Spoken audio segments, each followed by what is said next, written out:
We made this. Welcome to the Starlight Ballroom. Hey!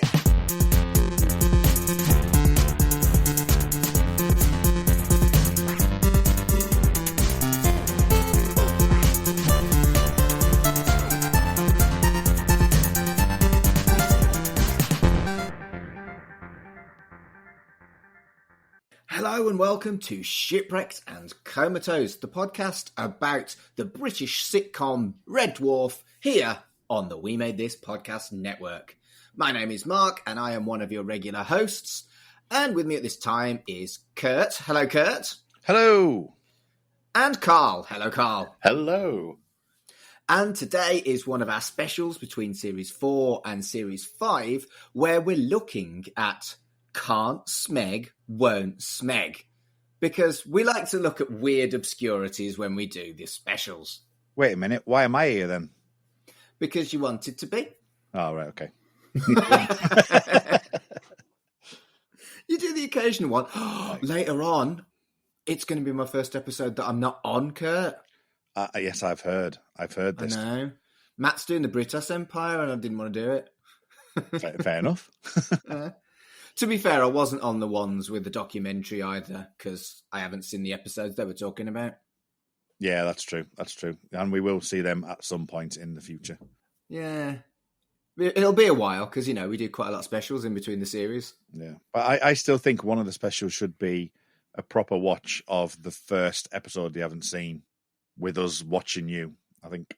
What, like a reaction video? Aye. We can try. We don't have a YouTube channel yet, but we can get one. Yeah, so it shouldn't be too hard to set up. It should be easy enough to do. It's just a Zoom recording at the end of the day, isn't it? So True. But that's not what we're doing today. We're doing Can't Smeg, Won't Smeg, which was a Can't Cook, Won't Cook kind of parody crossover type situation. And so the show Can't Cook, Won't Cook was a show where someone who can't cook and someone who won't cook are challenged by a celebrity chef who tutors them to cook something. And then the people who nominated their can't and won't do like a little kind of judge at the end. And I did watch an episode of Can't Cook, Won't Cook to get a little perspective on it. It was the one that was broadcast on the 9th of October, 1997. But it wasn't presented by Ainsley. It was presented by Kevin Woodford. So it's a 24-minute show. And on the show I watched, they cooked a supreme of chicken with mojo sauce. The chicken had like a goat's cheese something or other going on. And they did basil fried potatoes.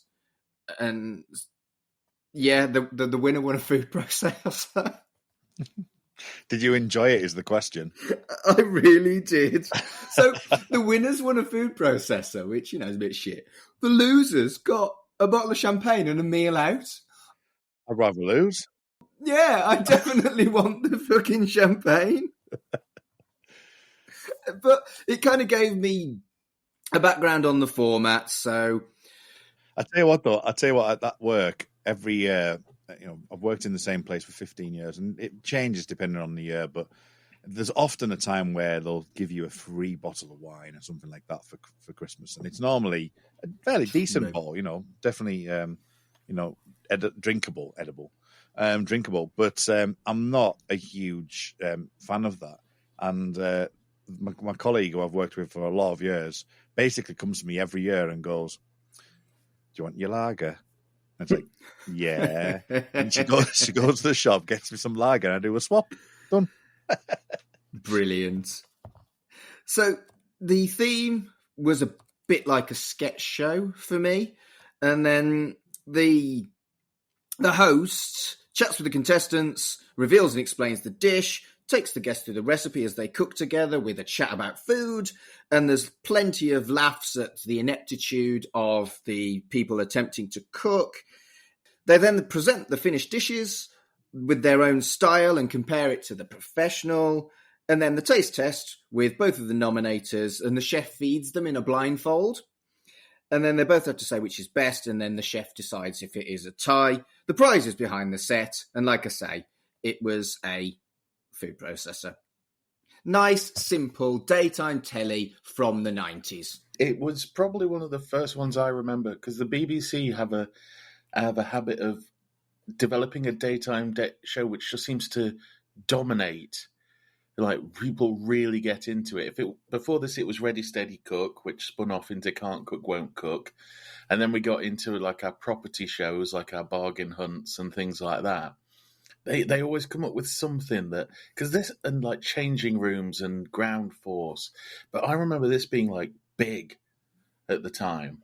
It was huge. Yeah. And I think the celebrity chefs were some of the most famous people in the country at the time. I'd forgotten about Kevin Woodford, but no one's forgotten Ainsley. No. Well, I remember being on holiday in France, and I put the BBC World Service on, and it literally was like 6 o'clock, Ready Steady Cook, 6:30, Can't Cook Won't Cook, 7 o'clock the news, 7:30, Ready Steady Cook. It just like, it basically repeated that. I don't even think it was repeats. They just went through the show like all day with occasional like EastEnders or something.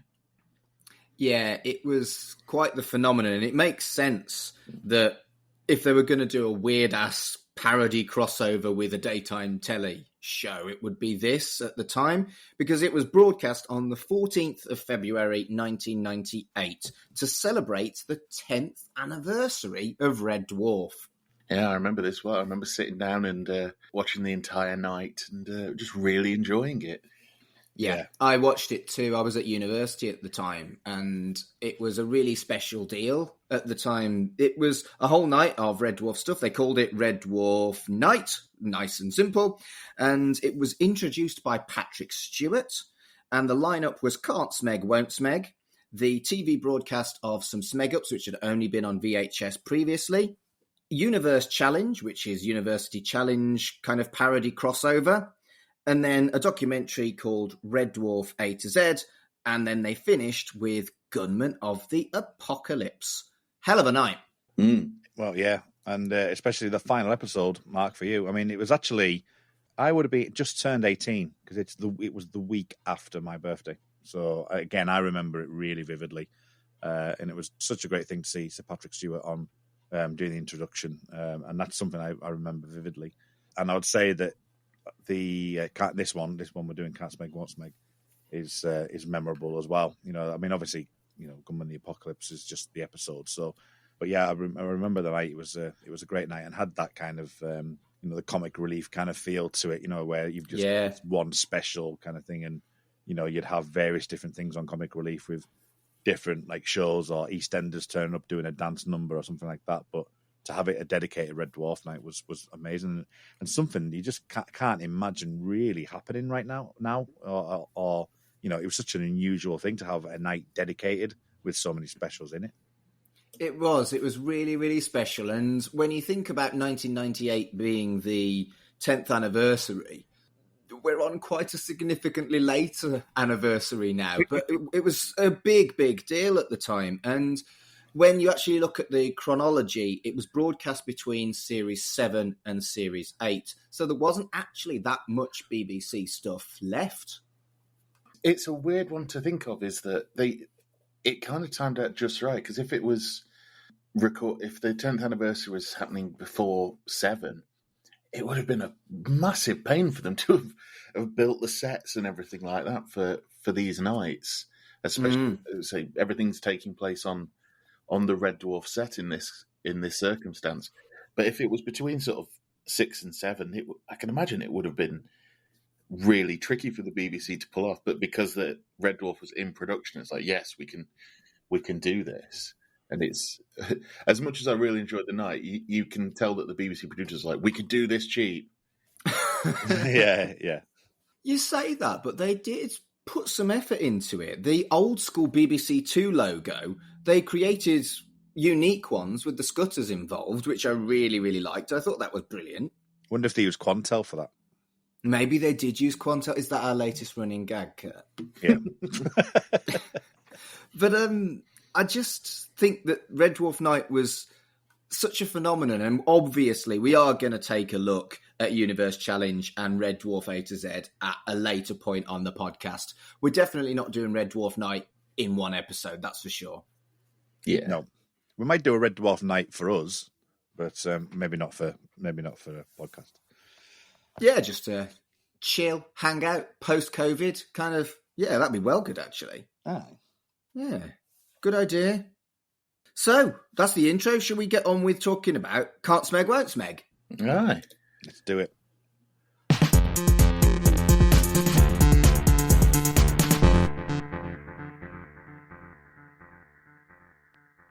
So, we open up with a lovely little intro from your busy mate, Patty S. Kurt. Yeah, love the tracks. I'm not calling him Patty S. ever again. Patrick Stewart, legend. And he tells us about 1988 and the background of Red Dwarf, and then runs through the evening's stuff that we're going to see that we just did. And there's a Trek reference, which is great, but the thing that made me happy was that Patrick fucking Stewart did the Rimmer salute. Yeah. I mean, what is the legend? Because he's brought up a lot of time. What is the legend? Was it that he was annoyed with it initially because he was doing Next Generation and he heard there was some other show that was he thought it was taking the mick or something until he watched it and then he fell in love with it or something like that. He didn't like it to start with, wasn't it? That was the legend. Yeah, I think that's, you've hit the nail on the head. I think it was more that he'd heard about the show and been a while before he actually got to see it. And then when he had seen it and someone had shown him it, it was like, right. And then as we've come to know what Sir Patrick Stewart is like, you know, he's very a humorous person. I mean, going back to the whole Star Trek thing, which is interesting in itself with the Next Generation, is that Sir Patrick Stewart said that at the very beginning in season 1 of Star Trek Next Generation, he was kind of like, we are here to work, not here to have a good time. And then by the 7th season, the final season, he was the ultimate joker on the show, along with Jonathan Frakes. So he quickly realised that you know, a family was being built around that. Jonathan Frakes has obviously been a great one for that. And if you watch any of the new Star Trek Picard stuff and the documentaries behind the scenes, you just see them just having a great ball. So, you know, I think that first season, he was probably renowned for being quite uptight, but, you know, he's obviously, you know, let his hair down. Well, a little bit, and away you go. So, yeah, I think there may be a bit of that. But then, obviously, he's done things like Family Guy and stuff like that. So I'll just tell you quickly, Kurt, my favourite Star Trek joke I've ever seen was a friend of mine who's a big Next Generation fan bought the uniform and he walked on and it was very tight, and my friend's not a small lad, but I think you'll get this without seeing it. He walked on stage, stood with his stomach stuck in and his chest pulled out, like the heroic pose, and he he pointed at himself and went 90, and then he let his gut completely fall out and sort of like bent over and he went 95. Brilliant. There was like 2 Trek fans in the audience and like, yeah, no, that's right. I think Patrick Stewart is a good sport, and you can understand why if he heard that there was this show that was taking the piss, he might be quite cross. But like any decent human being, he didn't make his final judgment until he actually saw what it was in person and then became a fan, and that's fucking great. So Patrick Stewart is the man. Mm-hmm. Yeah. Absolutely. So we get the normal Can't Cook, Won't Cook theme, but it has new titles with a moon, with a knife and fork, and Starbug going past. And was this okay in 1998, or was it really fucking amateurish? Because it looks, with my 2021 eyes, really fucking amateurish. It's pretty naff still, yeah. I mean, if like you say, with the timeline, like, you know, we're between series 7 and 8, so we know what's capable and what like the BBC title department can do, and obviously they've, like you said, they made the BBC Two symbols into scutters and stuff like that. It does look like the title sequence is like, it's like they ran into an office and went, "Look, can you do this? It's supposed to go out in like 3 hours." And they've kind of gone, well, we've got a Starbug plate of something we've already done before. Let's just fire that on and do what we can with it. And put some word art. Yeah, it screams budget to me. I don't care. just anything Red Dwarf, even if it's naff, makes me happy. So it opens up with Starbug, and there's a kitchen in the back. Ainsley Harriott teleports in to canned applause. He introduces himself and says that he was once a Gelf. Yeah, this is the confusing thing almost about this. Is it in is it in character or not? Because the other four are in character. 5, sorry, are in character. But Ainsley's like, yeah, I starred in an episode of Red Dwarf. And then at one point they put a credit that when they refer to Dwayne Dibley as Danny. So it's a bit of a mess as sort of. And the cat. Did they call him Danny? I didn't spot that. Yeah. So it's almost like, did they tell the cast, you're in character, but just didn't bother to tell Ainsley? Yeah, it's a bit of a wobble, because he then introduces a scene from Red Dwarf, which was the scene that he was in. It's the scene from Emohawk, where the Kinatawawi chief negotiates for the oxygeneration unit, and the crew, well, the price is Lister marrying and I tell you what, it's one of my favourite fucking scenes in all of Red Dwarf ever. It's such a good series. I'm really looking forward to when we get to it. It's such a high peak in the show. I endlessly quoted this scene with my brother as we were growing up. There's no way I'm going down to Mossbros for anybody who is less attractive than my own armpit after 20 games of table tennis.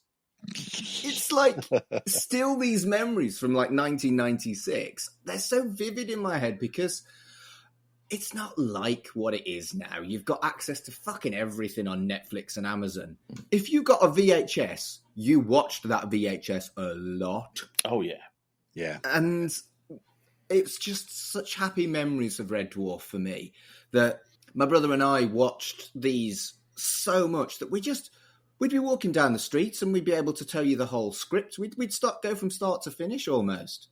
And this is why Red Dwarf Night meant a lot to me as well, because I then moved to Manchester from Wolverhampton and shared this experience as an adult with my university friends. And we got some cans in, didn't go up the Students' Union until really, really late that night.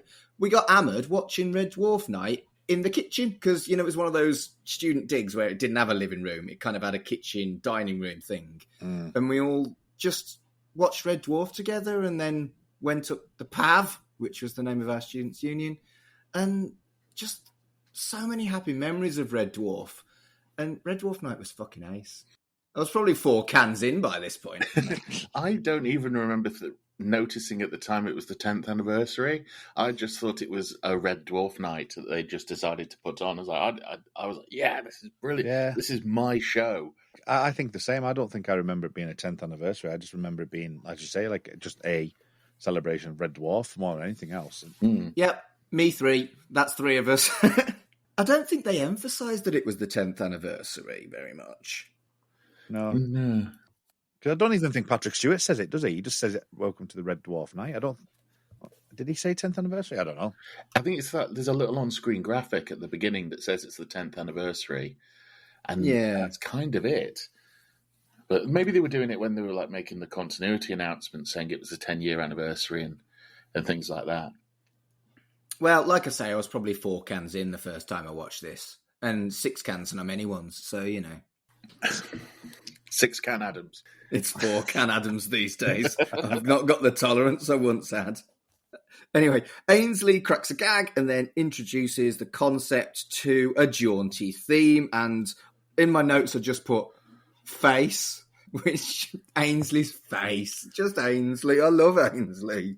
He does it a few times during the episode, doesn't he? Where he just like looks at the camera or he's like he's got a great face. He should be creepy, but he's actually really charming, and I don't understand why. Just the answer is to everything is Ainsley.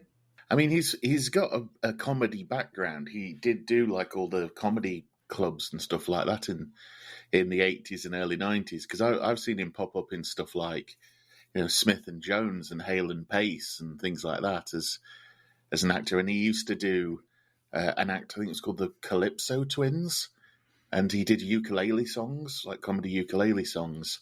So Brilliant. I part of me thinks that, and you kind of see it in a few moments with some of the others, that he's been on stage or at least on bills with, Craig Charles and Robert Llewellyn and people like that before. There's a couple of moments where it's like, yeah, they've known each other a long time. There's definitely a chemistry that suggests you're absolutely right there. Yeah. So he introduces Crichton, who enters with his groinal attachment attached, and Ainsley asks who he's bringing along, and it's Lister. Ainsley laughs a lot at Crichton's intro, which I think, again, is exactly what you were talking about, Carl. Yeah. There's some in-jokes going on there between people, or some unspoken jokes. But one of my favourite things in this whole thing is the groinal attachment and the fact it does work. It's not something that they've done, with camera trickery when they filmed an episode where it's being used. Robert Llewellyn's got this thing on. It does look like it's put over the round his waist there's a suction on something on there, but it actually works when he switches the attachments on it. It definitely counts as a practical effect, and I'm all about the practical effects. It does make me wonder if this is scripted. I think the intros are a bit scripted. It says it's written by Rob Grant, Doug Naylor, and Paul Alexander. Yeah. So for me, I think there's definitely aspects of it that I wouldn't say script. I think probably loosely improv. Yeah. I think it's like hit these marks at some point, maybe. Yeah. I'd agree with that because it really does feel very natural, and I think there's definitely some ad-libs in there with people that are really comfortable in the characters that they've been playing for 10 years. Yeah, and there's an obvious kind of like everybody here has done live performance before. Like I can imagine especially with Ainsley, like Can't Cook, Won't Cook, and Ready, Steady, Cook, because I've been in the audience for some Food Network shows before. And amazing. Yeah, and it was something else entirely. But I got to meet Sarah Green, which was quite cool. Jealous. But they film so many a day. Yeah. And so Ainsley must be like, it's almost like must be like a marathon performance-wise for Ainsley to do like so many shows and maintain that level of energy. It's probably why they hired him in the first place, because he is just a ball of energy. I mean, talking about the writer, I know we're going to get into it. I'm just thinking out aloud here, but there's definitely things that's been written that they're going to hit. So things like the cow and the book aspect, things like that, where you don't come up with that sort of thing. You know what I mean? So there's definitely elements within each section that they're hitting, and I think that some of like Craig Charles when he's doing some of the drinking stuff, I think that's just like when you get an opportunity, have a drink and jump on it, or you've got the fat, let's have a drink of that kind of thing. I think it shows great trust by the writers in their actors to allow ad-libbing, which definitely made this funnier. Not to say that the writing wasn't any good, because it's great, but like you say, there's definite points where that's clearly been written, but I also think there's definitely points where it's clearly ad-libbed, and that's stayed in. Yeah. So it shows a confidence in the writing, and it shows a confidence in the actors playing characters that they know and love, and they've kind of spent 10 years of their life doing. There is a moment. Does Crichton stumble over a line at the beginning? Is there something where he's trying to get a joke and he can't get it out? Yes, because that's one of the moments I see where it becomes apparent to me that they've known each other a while. Yeah. He says if underpants could talk, they'd... And yes, that's it. You could just see his eyes just went, no, it's not there. Yeah, apparently I can't. He says something like that, doesn't he? Yeah. He's like, they can't. I think he said they were stunned into silence. He managed to pull something out of it, but like Ainsley hugs him in a "it's all right, love" kind of way. So Lister enters, and he gets Ainsley confused with James Herriot, and then asks if he got ribbed about his initials. Crichton explains that AH is short for arsehole, and Ainsley uses an electric knife to cut off his groinal attachment. What I absolutely adore about this, by the way, is the way that Crichton goes, it's just like totally crying. Wait, sorry, it's a. Yeah, Oh, it's fun. very Smee-He, isn't it? Yeah. They've got their regular jokes that reward regular viewers. And I think another one is, James Herriot getting confused with Ainsley Harriott. It's going back to Wilfrid Shakespeare, isn't it? That these are regular Red Dwarf jokes. Yeah. Because initially I was like, is AH short for arsehole? I've never heard it as that, but I thought, well, fair enough. It's that's that's the gag they're going with there. But I kind of forgot about the gag just from the sight of Ainsley taking what's the word? Meat chicken knife, automated Electric knife. Yeah, electric knife to Crichton's groinal socket, chopping the end off, and then pulling the rest off anyway. So this electric knife again reminded me of my childhood. My mother bought one of those things and then got scared of it. So she would do all the cooking, and then at the end she'd be like to my dad, "Can you come and cook the meat, Chris?" And so she'd bought this electric knife that she never used. And I love that woman. She's one of a kind. And just whenever I see one of those, it reminds me of my mum. And then unfortunately, as I say, whenever I see one of those, it reminds me of my mum. When he cut off the groinal attachment, it looked like an erection. Yes. So there I was with happy thoughts. Oh, my mum. And then there was an erect kind of simulation of a penis. And I was like, oh. Oh, man. What I like, I know it's later on, but he's obviously using a Hoover that's underneath the counter when he tries to like clean the workstation up later on with it, because the camera never goes back to him. It only kind of quickly goes back because he's purely like pulling it from underneath the counter, and he's using it.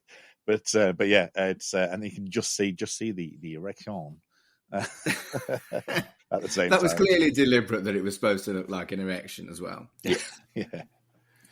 So Ainsley introduces Rimmer, who refuses to shake hands, and there's another James Herriot gag. There's a jab at harvesters for some reason. I have no problem with harvesters. And then Rimmer says he's bringing along the cat. Yeah. Initially I was like, oh, harvester, that's quite an old reference. It's like, no, it isn't. There's one near my house that I've eaten in. It's... Harvesters is the kind of thing that my dad would go to because he never eats anything that's anything resembling interesting. I don't think I've been to a harvester since I was about 18, probably. Mm-hmm. See, there was one across the road from where I worked, and that was kind of like the end of the week hangout spot before going out for the weekend. And yeah, so that's... But I think I ate in there a few times, and it was always like fairly expensive. But... Yeah, it's just bland to me, a harvester. Yeah. I'd have a pint in a harvester, but I don't want their food. So one of the things I've actually noticed, I've got this playing in the background while we're talking, is Craig Charles's dreads like stuck on his head with a strip? Maybe. Probably. A lot of the time, I think this is clearly done on the cheap. Yeah. But I really don't think it matters because it's funny. But you can spot stuff like maybe the dreads aren't on point. Yeah. And maybe they do interesting camera angles with the Hoover so you don't see what's going on the counter. I don't care. It's really funny. Yeah, it's just a strange... It's my favourite Rimmer suit as well, this suit. It's a good suit. It's a really good suit. It's series sort of 6 and 7. Like I said, it's such a high point. Everything looks great. Yeah. Apart from the CG in 7, but we'll come to that when we come to it. Well, yes, indeed. Well, I think you're hitting with the fact of the dreads, because obviously post here they're always like sort of connected up, because there's that joke in I think there's in one of the Smeg ups where he says, "Oh, it's like being back in jail," kind of thing. After he spent a bit of time in jail. So the fact that he's having to like sort of add them on, whereas I think have they always been pinned on? Has he always had that? I can't even remember if it's his real hair originally or not. I've seen it's in one of like the coffee table books that come with it, that there's a picture of him cutting them off.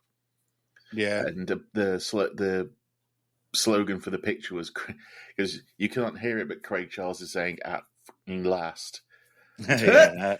because he hated having them on. So I think he grew them initially, and then there were probably extensions after that. Yeah. So Cat enters and does his trademark slide and spin, which always pops me. He then uses a frying pan to rehash the "how am I looking" gag, which again I am all about. I don't care. Good gag. Yeah, he's so slick in his movement. We've talked about this before, but Danny John Jules just glides. Yeah. He does. And then just after we see Ainsley's tongue, which I don't know if you've made note about, but it's one of his Ainsley's trademarks almost. Is he flips out his tongue? It's very lizard-like. This sort of triangular tongue that comes out. He's a unique man, is our Ainsley, and I'm all about him. I love him. A friend of mine is a professional wrestler, and he's quite a kind of comedy character, and his finisher is a clothesline called the Ainsley Lariat, which I'm all about. Yeah, I know you mean that. Yeah, it's such a great name, that is. So Ainsley introduces Kachansky, who lost the Yippy Dippy, and she's the taster. Now, I do have a bit of an issue with some 90s ick here. She says she won't be tasting anything as she had a stick of celery last week. Now, that's nearly kind of probably a bulimia joke. And I don't know. Body dysmorphia isn't funny to me. No. Did you find it offensive, or am I being a bit of a huffy queen? I didn't find it particularly. It didn't offend me, but I just didn't find it funny. No, I think the difficulty with Red Dwarf around this era is they don't know what to do with Kachansky, full stop. And this actually, for me, watching this special, it's highlighted so much more because it's like she basically just reacts to what they're doing the entire scene, and it's like, and then they've got certain. I know we'll come into certain jokes that's mentioned and stuff like that, and it's like, all right, so you've brought her out to react and to taste the food, and then to be sick. It's like, all right, okay. Another aspect of this is where I struggle with, you're talking about the fact that it's obviously on the set and stuff like that, is that this definitely feels like, for me, because it's the way that Chloe Annette is kind of in between 7 and 8 because of the hairstyle that she's got. She's got longer hair than what she did in the thing. So this is done obviously after the season 7's been run, and maybe considerably some time afterwards as well. So the set's still there, but it's still like, there's definitely time passed between, episode 6 of season 7 and this actually happening. Yeah. It almost felt like she was a spare part, because in Can't Cook, Won't Cook, there isn't that role. It's the two people who nominate that are the tasters, like we established at the start. So it is just, what the fuck can we do with Chloe Annette? Let's make some bulimia gags. I mean, ugh. Yeah, and then that funny, like, kind of slapstick, which I know Red Dwarf has its, like, different humour, and there is some elements of, like, farce and all that, but that slapstick one just doesn't land. It's like, that is not Red Dwarf. That's not what Red Dwarf is. That's too cartoony. So the way it happens is that she asks if her bum looks big, and Lister pervs at her for too long, which again is a little bit icky. But when she hits him, it reminded me of when they had the epic fights in Bottom. And Bottom is a completely different show that I will laugh at. I will howl at Bottom's ridiculous slapstick fights. But that's not really what I'd expect from Red Dwarf. You're right. I immediately thought of Vic and Bob. Yeah, same sort of humour. When the sound effect goes off, I was pretty certain it's the same sound effect when they used to do the frying pan cricket bat brawl or whatever they used to do, where they used to just hit each other. That's the same sound effect. But like you say, it's completely not Red Dwarf in its humour. Like I don't think in any episodes of Red Dwarf they made any jokes about her being, bulimic essentially and things like that. Of course they made jokes about Lister perving over over Kachansky. But in this instance, it's just it just felt forced and just not very funny. In 8, obviously there's still that sexual stuff that they bring in.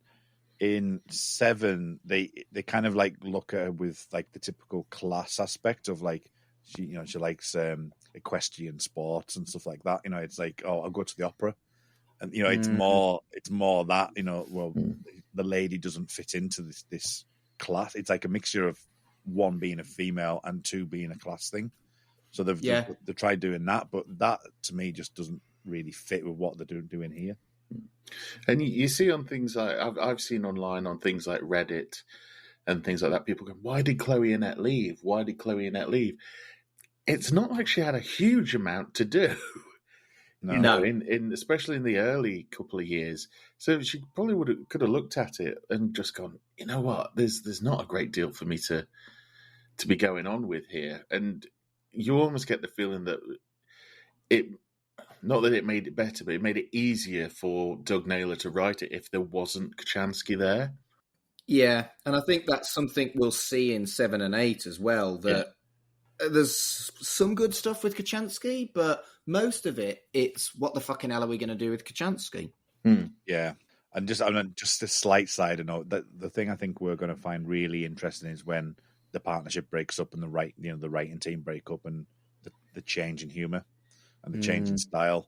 But that's for another day. But yeah, it's like you're right. Kachansky, there is some great moments with Kachansky and some moments that people often forget about, which are really, really good. But it's too much of a noose around the neck a lot of the times, where they just try and fit her in and it doesn't really work.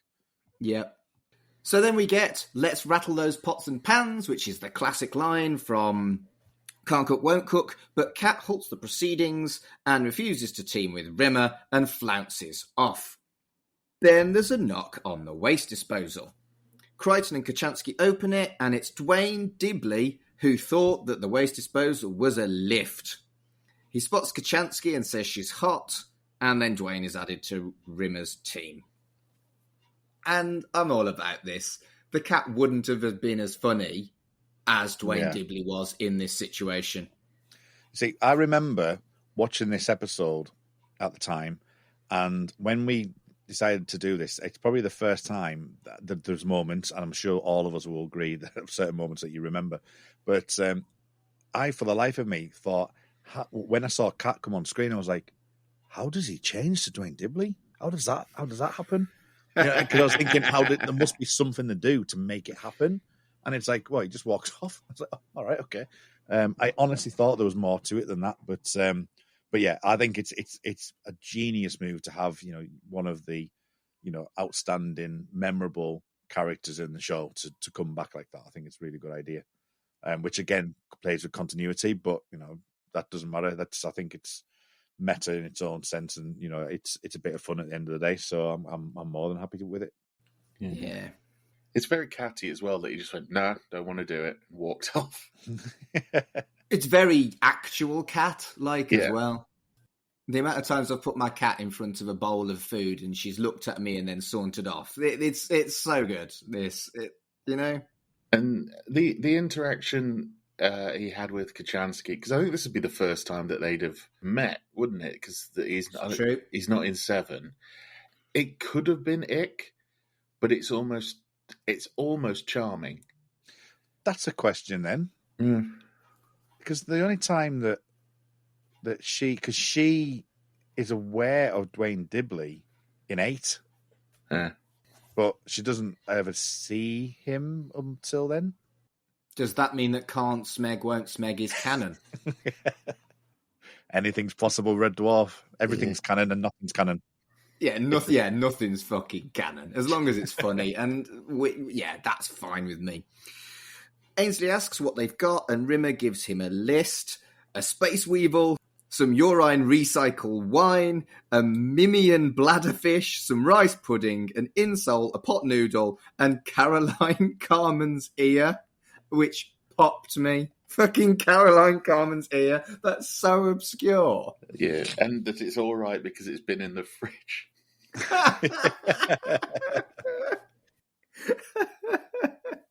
To be fair, if someone gave me that as a list of ingredients and cook something, I think I'd have thrown the same tantrum that Ainsley has. And Ainsley's great here. His hissy fit is magnificent. Yeah, it made me laugh because in the same way that Kurt couldn't remember how the cat turned into Dwayne Dibley, I was like, I couldn't remember. I was like, how do they get out of having to use all this stuff? And the fact it is just Ainsley chucks it in the bin. Yeah. And yeah, and is this is the point where Craig Charles pulls his hat off, isn't it? Yeah, it is. Yeah. Which is a blatantly ad-libbed moment. So Ainsley has actually bought something, and it's actually a really, really nice looking curry that I would be very happy to eat. And so he starts instructing the cooks. Dwayne gets a bit excited with a knife, and Ainsley's shake of the basmati rice into the pan is kind of mimicked by the boys, and the same again with salt and turmeric, and Crichton uses his groinal attachment to stir. Yeah, it's, I mean, it a testament to Ainsley Harriott that he's managing to keep this under control. So Ainsley doesn't corpse, but did you notice that Chris Barry was really fucking close to corpsing at one point? Oh yeah, they're all on the brink. Like you can see, they cut to Chloe Annette at one point, and when he's throwing the tantrum, and she's gone. Yeah, she's trying to hold it, but it's not happening. There's moments where Craig Charles is just not. Yeah, he's Craig Charles. Yeah, it just feels really natural for something that is kind of a satire and a thrown together thing for the lols. I think they're all like real life friends at this point, including Ainsley, because why would he have got the job as the Kinatawari? He's a fucking TV chef. He must be mates with some of these guys, right? I don't know if he would have been a chef at the time, but oh no, it was only a couple of years ago, really. Yeah, that's right. Yeah, he'd have been right in the middle of the absolute popularity of Ready Steady Cook. Yeah, but I don't know. He would have. Well, he's probably, like you say, you bring your mates in, don't you? If they know Ainsley, because Ainsley is a very tall man. If they need someone to play the Kinatawari, it's like, right, who do we know that's tall and won't mind being caked in makeup for 8 hours? And somebody must have gone, well, Ainsley's probably, with it being as positive as he is, like, will you do it? Sure. I can imagine it's really easy to hire Ainsley Harriott to do something if he's in the mood. Yeah. And by the way, just because you mentioned about the knife, I know there's more stuff to this to come. There's no way on earth that this show would ever be made now. The sheer amount of knife work that's involved with John Jules doing the things he's doing with those knives is just incredible. It's just like... Yeah, he's clearly actually a very good cook and a dab hand when it comes to chopping stuff. Yeah. But I love the contrast with the way Lister just smacks it and then Dwayne is like dead good because you wouldn't expect it. It made me wonder because there's a bit where they're first initially pouring something in a pan and Chris Barry he's doing the dance and he's pouring it in the pan, but after he's finished, he flips the pan. The bowl that he's had the ingredient in, he shucks it in the air, but it looks like he's going to catch it, but it cuts away. So it makes me think that he's had a bit of a flash moment, and they've had to go, it's a bit too flash for Rimmer. We're going to have to cut away before he does it. Do you think? Because this is something I was thinking about watching it as well. There's a lot of moments the way there's a lot of laughter that's happening that's off screen, and the way that it's cut in, it's almost like we're trying to really tightly edit things but we don't want them to see. You know what I mean? That is just, we can't show that on TV. I think it would have been amazing being in the live audience for this. I think you would have just been rolling in the aisles because it's funny enough as the cut it is, but I think with these basically bunch of mates having a laugh, I don't think I'd have stopped laughing. I'd love to have seen the full unedited, because that they must have broke character multiple times during all of this. Yeah, that's why I think there's maybe moments where argument's sake, Craig Charles is looking at the audience, pulling a face or something. You know what I mean? Like that, and they've not cut to that in the edit. They've gone, well, we can't show that, or something's happened off screen. It's that's too much. We can't do that. because it does seem at one point so frantic. You're like, what are the audience actually laughing at? Yeah. Because there's moments like that. It's Yeah. like, I don't know what they're laughing at. So, yeah, so there's a lot going on with it. It reminds me of the polymorph scene where they're laughing so hard at them tearing off Lister's underwear. Just that amount I think this amount of chaos, everybody in the audience is probably laughing at something different. Yeah. To the point where it's just carrying over. Yeah. And it's just a mess. Yeah. So there's lots of Ainsley dancing as he puts stuff in the pot. There's a gag about tossing. They add garlic. When they're cutting the chicken, Crichton's groinal attachment malfunctions. And there's lots of stuff going on. But the thing I wanted to talk about is Dwayne throws salt over his shoulder when he spills some salt. And it hits Rimmer. And then Rimmer coughs. Should a hard light hologram cough when he gets salt in him? I think it's because he's projected to be as real as possible. If you get salt in that light, be like, it's not a nice thing. You mentioned there as well Ainsley's tossing joke. The look he gives to camera. Oh, he's just Ainsley, and I'm all about Ainsley. This is a man who blatantly knows every dirty innuendo he can think of, but he knows he's not on daytime television during this. Yeah. And he's just like, I can make a tossing joke. And actually look dead in the camera like, that's right, I made a tossing joke. Yeah. He's loving it, but I didn't notice the salt throw. I was kind of sort of taken aback with, like, it's so chaotic. The thing is, I noticed as well is Robert Llewellyn can move quite a bit in that suit. There's one point where he's just bouncing up and down. And it's just ridiculous. It's just utter chaos. I really like the salt thing because it's established that the cat is not superstitious whatsoever. He doesn't have faith. Whereas it makes perfect sense that a character like Dwayne Dibley will do these old wives' tale type things because he's a very, very different version of the cat. And how is it that there's something that fucking subtle in Can't Smeg Won't Smeg? Yeah. I mean, there's a lot of good stuff in it. There's one lovely bit of camera work where they cut to Chloe Annette looking scared, and as she looks scared, a big plume of steam covers her face. It's obviously like depth perception, but it just generally looks like she's caught in a war zone. She looks terrified, and then this massive plume of steam just engulfs her. And also, I think what's interesting with you saying about that Robert Llewellyn is like jumping up and down, but he's tossing the frying pan. But I think it's only because he can't physically move his arm up and down. So I think he's like doing that to like create that moment and actually make it jump up out of the frying pan. Meanwhile, at the same time, pulling these funny faces.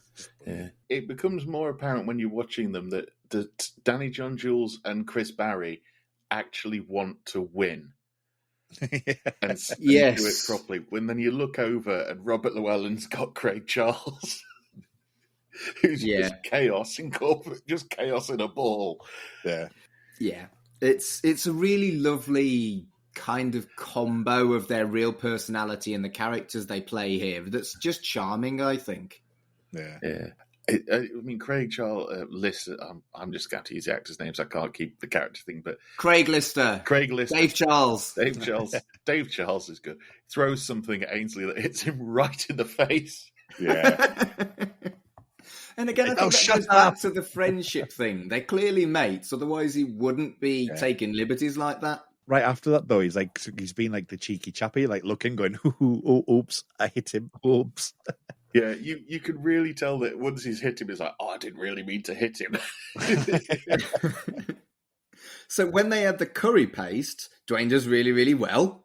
And then Lister eats the paste. Another gag from when Lister was cooking with the Shami kebab thing.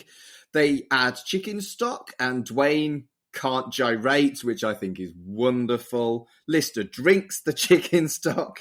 And then when they do a cucumber, they both do really, really well. They like cut the seeds out really well. It's I'm living and loving this. Yeah, I love the fact that Daddy John Jules just completely forgets he's Dwayne Dibley and then keeps showing his skill with flipping the cucumber. It's the way like he keeps going over and spinning it and then looking back and going, yeah, I'm going to go back. Yeah, and then Craig Charles joins him as well, which is great. Yeah, and I just think it's brilliant, and obviously the list of character you can imagine, like sort of, the team going, right, Craig, just drink or eat anything that you get given. Yeah, because that is a recurring gag right through the whole thing. Yeah, he does it with the coconut milk as well, doesn't he? Yeah. And I think watching this, I cook a lot more like Lister does than Dwayne does. I've got it in front of me as it says as we're recording. Whenever Craig Charles goes to drink or eat something, it's not I'm going to pick this up and drink it. It's I'm going to snatch it out of Robert Llewellyn's hands and down it. It's really like you get the feeling that Crichton would be doing much better on his own. Yes, absolutely. Yeah. Well, I'm doing the same as Carl actually as well. I'm watching bits of it, but I've just seen the bit when he starts to burn the rice. He says, "You're supposed to be a professional." Well, what is different to Can't Cook, Won't Cook is that there's clearly a plot here, because then while they're chopping tomatoes, Rimmer distracts Ainsley, and then Dwayne switches his pan for Ainsley's behind his back. So that's obviously something that has been written. That can't have been ad-libbed.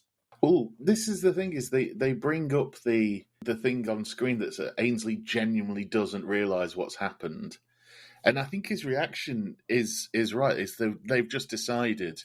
Yeah, Danny John Jules pulls him to one side, doesn't he? It's like starts whispering to him. And it's whether or not they know that they're going to do that at some point, and Danny John Jules is going, right, I think we should maybe swap now. See, I think that was the plan, that it was a rib on Ainsley. I think that's a level of ad-lib that might have pissed off the writers if that had been an ad-lib. Does that make sense? Yeah.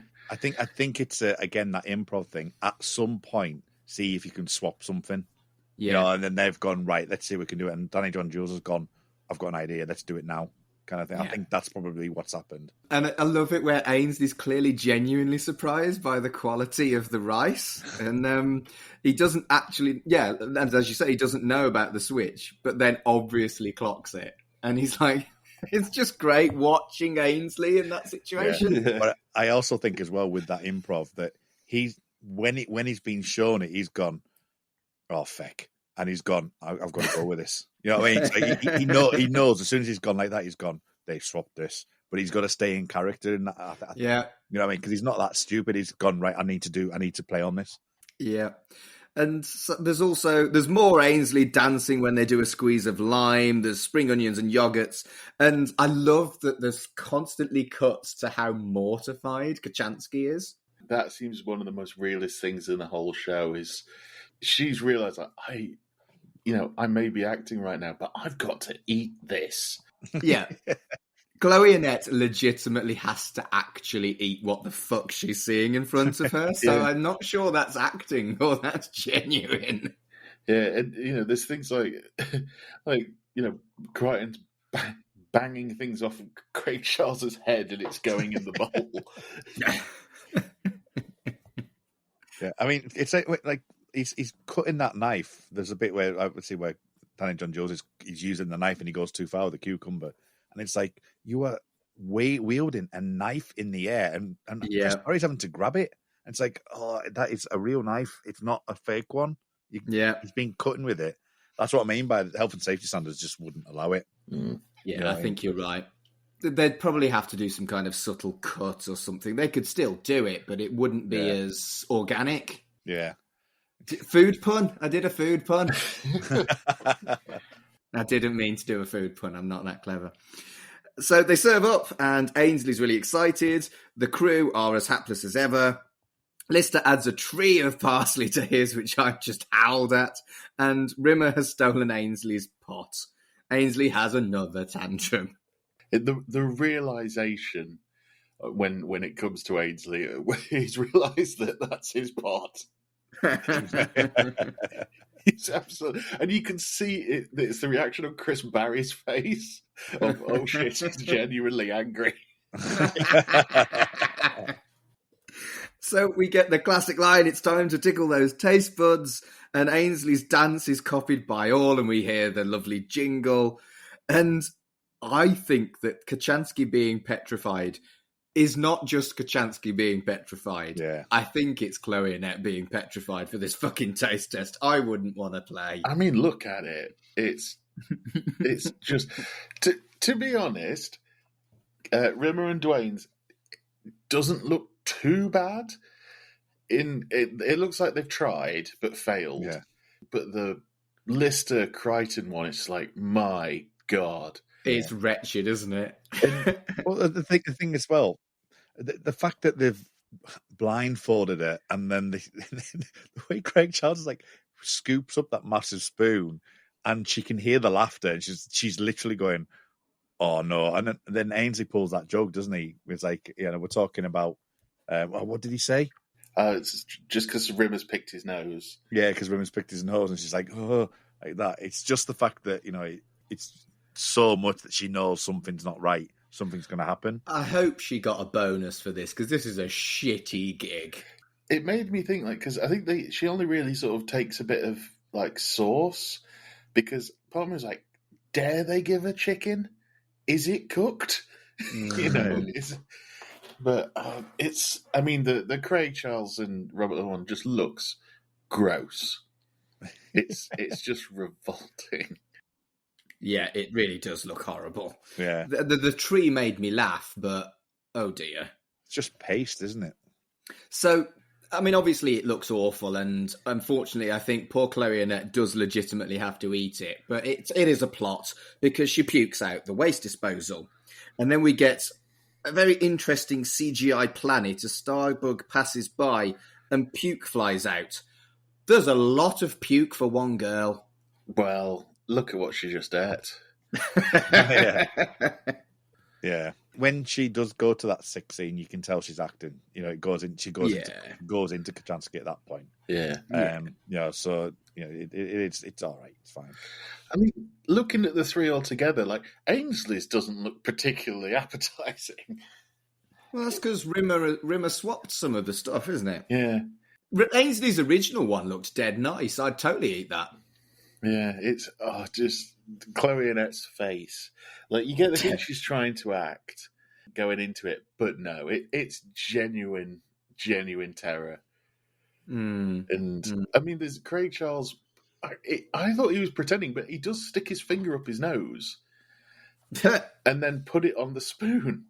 Have you seen that Smeg up when he does? I think it's obviously him playing up to it in the Smeg up, but he kind of goes, saving this one for after. Yeah. And then he flicks it, and I think it's Crichton catches it off screen. Like he kind of does the thing. It's a great Smeg up moment. Yeah, the timing of that is perfect. And I think that's exactly the kind of ad-libbing and camaraderie that we've been talking about has been ad-libbed during this. Yeah. It's funny when you see Ainsley's going to give her the Lister Crichton one. You can see Chris Barry is looking at Chloe Annette like, you poor sod. And almost in a, couple of series ago, this would have been me. Yeah. Well, anyway, the winners are Rimmer and Dwayne. No surprise there, really. No. And then we get the credits, which is the classic style of ending from Can't Cook, Won't Cook, where there's eating and chatting and the credits roll. But of course, it wouldn't be Red Dwarf without a little bit of a twist, and Lister and Rimmer both puke. Yeah, it was weird because when I initially saw it, it was like, written by Doug Naylor and Paul Alexander, and all of the crew were there and all this kind of thing. I almost thought, like, has this just been copied and pasted from an episode? Because you'd think that they'd just use the crew from Ready Steady Cook because they know how to, do it live and things like that. But apparently not. I'll just correct myself as well, because on the fandom page that I was on, it said it was Rob Grant, Doug Naylor, and Paul Alexander, but on the credits it says just Doug Naylor and Paul Alexander. So I've obviously read it from the fandom page, but that's not quite S right. Club 7 seeing doubles Paul Alexander. Oh, gents, do you know what? I remember watching this at the time, and I remember enjoying it, but like I said, I'd had some lagers. This blew me away, how funny it was. I just loved it. Yeah. Cats chopping, for me, is the thing I remember the most. As my quotable Red Dwarf for this episode, it's that for me. Whenever I thought about this episode, this special, I always remember Dwayne Dibley doing that. For me, it's. I think the star of the entire piece is Ainsley. Yeah. It's for obviously the crew of Red Dwarf. They're used to working together every single day when they're filming the series and things like that, and they've had the years of that. But for Ainsley to just drop in there, it's flawless. If it is a performance, and it is a performance, but if it's a planned performance, it's perfect. It is like the best guest star you could get for an episode. Oh, I agree. I think Ainsley was just a shining star in this, and he's not really done much acting to my knowledge, but he was great as the Kinatawawi chief, and he was outstanding here. Yeah, I mean, I think he's mostly does his recipes and stuff now, doesn't he? He's mostly got food projects and things like that. His couscous is lovely. It is. Yeah. And this is very freely available on YouTube. If you haven't watched Can't Smeg, Won't Smeg, you really should, because it's just great fun. It's daft as fuck, but it's just so much fun. Yeah.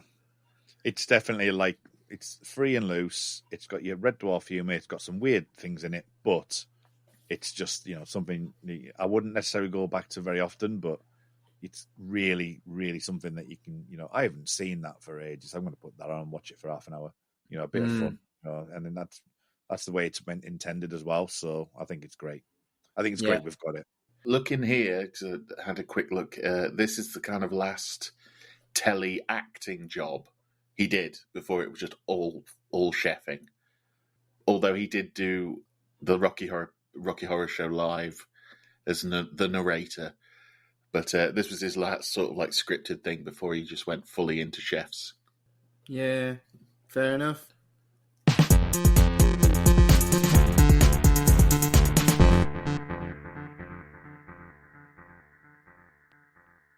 So, gentlemen, I've had a lovely time, and I hope everyone else has too. Where can people find you on the internet, Carl?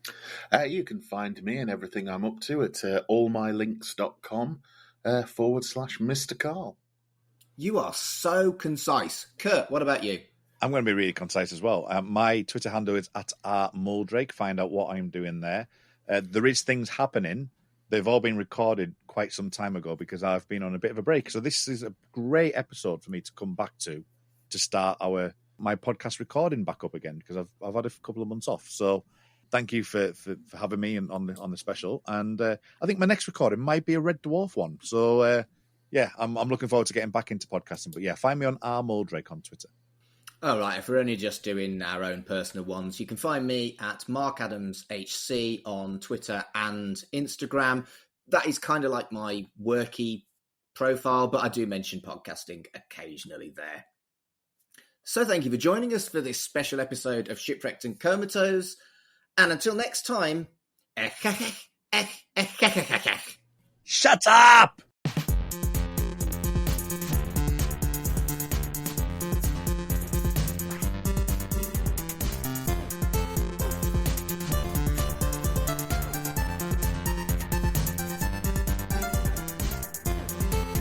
Shipwrecked and Comatose, a Red Dwarf podcast, was created and produced by Mark Adams and Kurt North. You can find us on Twitter @RedDwarfPod, and we are part of the We Made This Podcast network, which can be found online at wemadethispod.com or on Twitter @WeMadeThisPod. Hello everyone, this is Tony, Network Chief of We Made This. As you know, our podcast network brings together a brilliant assortment of talent who talk about all kinds of pop culture content, such as the episode you just listened to. We're not going anywhere, but we'd love to keep the lights on for even longer if you're able to support our network on Patreon. For just £2 a month, you get your name in lights and the satisfaction of knowing you're helping us produce more great audio. And for £3 a month, you'll get your name in lights, but you'll also get access to an exclusive bi-monthly podcast from the We Made This talent pool on podcasting, pop culture, and, well, you tell us. We'll take your suggestions. For less than the price of a coffee per month, you can help keep We Made This going. Just head to patreon.com/We Made This. That's patreon.com/We Made This. And get the ball rolling. Elsewhere on We Made This. Free with this month's issue. This is Deicide and Serpents of the Light with the satanic squirrel shooter Glenn Benton. With his Beatles collection. Yes, he spent most of the 90s insisting that he was going to kill himself at the age of 33, because that's the age that Jesus died and he wanted to be the satanic equivalent, but he unsurprisingly changed his mind at the end of the 90s, and he'll be 54 in June. Yes. Also, he's stopped burning inverted crosses into his head now. Well, that's probably a good idea. Yeah. I think it would hurt. I think that's a generic good idea, isn't it? Not just for him. Generally, yeah. It's not something I recommend. I absolutely fucking hated this at the time, and I quite like it now. I've really enjoyed listening to it. I think I might listen to more Deicide. It's no Once Upon a Cross, but it is still, pretty good. The Time Is Now, a Millennium podcast. And then it's this weird militant group that sees itself as patriotic when in fact they're using religion, nationalism, whatever, to cover absolutely, the murders of innocent people. And certainly if you look at where we went as a culture in the 2000s, where we said basically to the world, it's okay for us to launch preemptive wars against people. If you're even, if you're not with us, you're with the terrorists. And if we think you're going to do something, listen, you don't have to attack us. We're going to attack you first.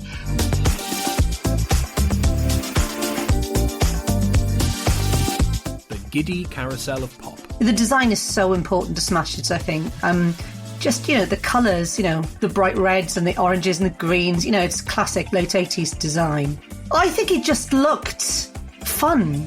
I remember seeing it on the shelf, and I remember I had 50p pocket money, and I'm sure the 48p cover price at the time was thought out. That was thought out for the kids who had 50p pocket money, so they could get something, feel like they have 2p left for 2 sweets. But as soon as I got it and took it home and opened it, it was like I'd found my gang. I'd found my world. I was there. It was great. I can remember it like it was yesterday. I really can. Check out all of these shows and more on the We Made This podcast network.